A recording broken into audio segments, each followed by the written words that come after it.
અવારનવાર ચોરીના કિસ્સાઓ જે છે તે વધી રહ્યા છે। આવા કેટલાક કિસ્સાઓ પ્રકાશમાં આવતા હોય છે। ત્યારે ડીસાની વાત કરીએ તો ડીસા તાલુકાના ટેટોડા ગામે એક ખેડૂતના ઘરમાં ચોરીની ઘટના બની છે। ખેડૂતના રહેણાંક મકાનમાંથી 8 તોલા સોનું અને 4 કિલો ચાંદીના દાગીના જે છે તે ચોરાયા છે। તો લાખોના માલમત્તાની ચોરી થઈ છે। આ ઘટના જે છે તે સામે આવતા સમગ્ર પંથકમાં આ બાબતે ચકચાર મચ્યો છે। તો ટેટોડા ગામે રહેતા પીરાભાઈ પટેલ ખેતી અને પશુપાલનનો વ્યવસાય કરીને પરિવારનું ગુજરાન ચલાવે છે। ત્યારે તેમના ઘરમાં ચોરી થઈ હોવાનું માલુમ પડ્યું હતું અને આ બનાવના પગલે ડીસા તાલુકા પોલીસ તરત જ ઘટનાસ્થળે પહોંચી હતી અને ડોગ સ્ક્વોડની મદદથી તસ્કરોની શોધખોળ હાથ ધરવામાં આવી હતી। તો પોલીસે સ્થળનું પંચનામું કરી દેતા અંદાજિત 8 તોલા સોના ચાંદીના દાગીના અને 4 કિલો ચાંદીના દાગીનાની ચોરી થઈ છે। અજાણ્યા તસ્કરો સામે ગુનો નોંધી આ અંગે વધુ તપાસ હાથ ધરવામાં આવી છે। નામ ચેલાભાઈ મંજીભાઈ પટેલ, ગામ ટેટોડા, તાલુકો ડીસા, જિલ્લો બનાસકાંઠા।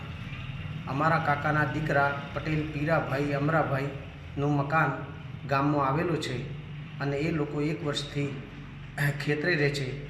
હોજે સવાર દીવો અગરબત્તી કરવા માટે અને દૂધ ભરાવવા માટે ઘેર આવે છે અને પીરાભાઈ આવ્યા ઘેર એટલે શેરીનો દરવાજાનો મેઇન દરવાજાનો નાકું તૂટેલું જોયું અને બાજુમાં અમે હતા, અમને બોલાયા, અમે આવ્યા, અમે આવીને જોયું તો ઘરની અંદર તિજોરી તૂટેલી અને એનો બધોય દાગીનાના વેરવિખેર કરી અને બધે તિજોરી તૂટેલા ખોનન બોનન તોડી અને બધે ખાટલા ઉપર પડ્યા હતા।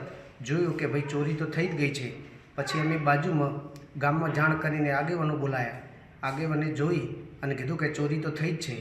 પછી સીધા અમે પોલીસ સ્ટેશન ગયા, ત્યાં પોલીસ પંચ કરવા આવી, પંચ કરી અને તાત્કાલિક એની FIR બનાવી અને હાલની કિંમતમાં અંદાજે 8 થી 10 લાખના દાગીનાની ચોરી થઈ છે। હવે અમે ખેતી કરીને નેટ કરીને ગુજરાન ચલાવીએ છીએ અને અમારા કાકાના દીકરાને આ ચોરી થઈ છે એટલે પોલીસ તો એની પ્રોસેસ સારી કરે જ છે। 2-4 દિવસથી પ્રોસેસ પોલીસ કરી રહી છે, પણ આ દાગીના અમને પાછા પરત લઈ અને એવું અમારું નિવેદન છે।